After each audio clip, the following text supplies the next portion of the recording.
Hello everyone, welcome to the first video on this channel of Matt Reviews. I'm Matt, your host, and I'm going to be reviewing Flat Earthers for the first video. And I know a lot of people reviewed it already, or some people reviewed it with really good explanations. Well, I'm giving a more down-to-earth explanation. So, let's do this. If there's any, this is oriented to the Flat Earthers that are hopefully watching this video. Why would you think the Earth is flat? Like, if the Earth is flat, how come not a single person ever decided, hey, I'm going to dig straight down and see what happens?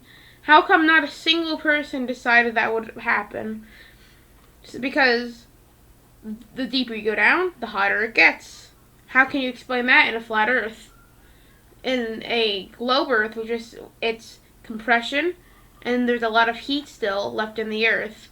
That's how geothermal activity works, and that's why tectonic plates exist. And on the basics of tectonic plates and weather and things like that, how does anything like that happen on the flat Earth? How do you predict weather? How do you predict the sun and moon?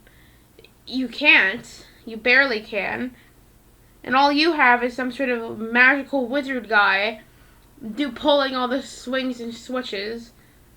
So, that's not good enough for science.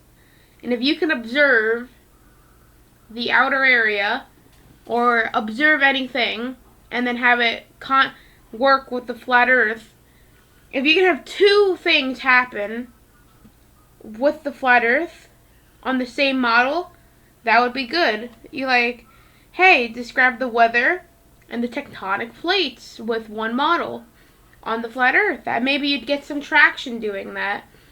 And I'm pretty sure most of you admit you can observe the round other planets. Mars, I'm pretty sure that's round. The moon, we've been there. They looked at it and it looked round to us.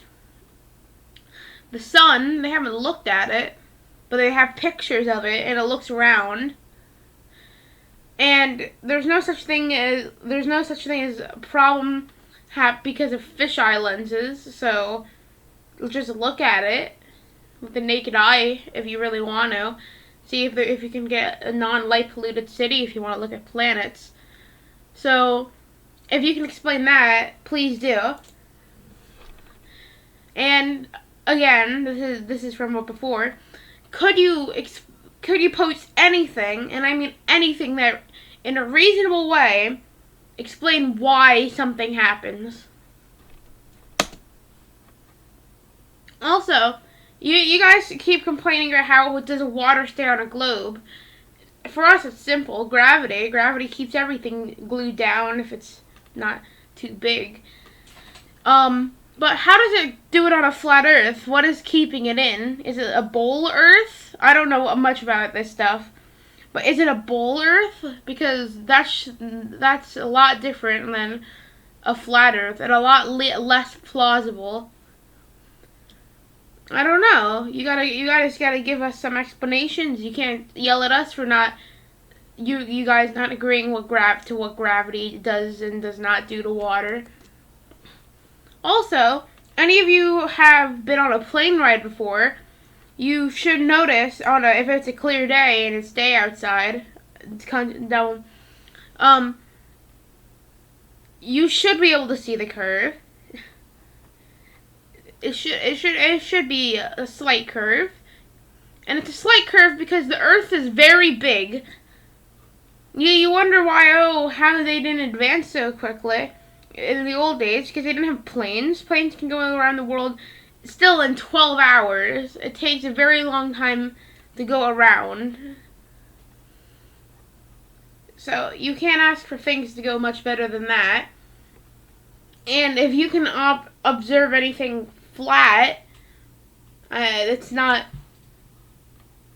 anything flatter than flatness, just like for a long high distance relationship. Like I don't know, maybe you guys could form some sort of SpaceX company and go to maybe send one of your believers into space and have them be one of the third have them see for their own eyes what's happening. Just asking. Here's a few final words to you guys. Could you? I try to keep the meanness to a low because I'm trying to state what I think.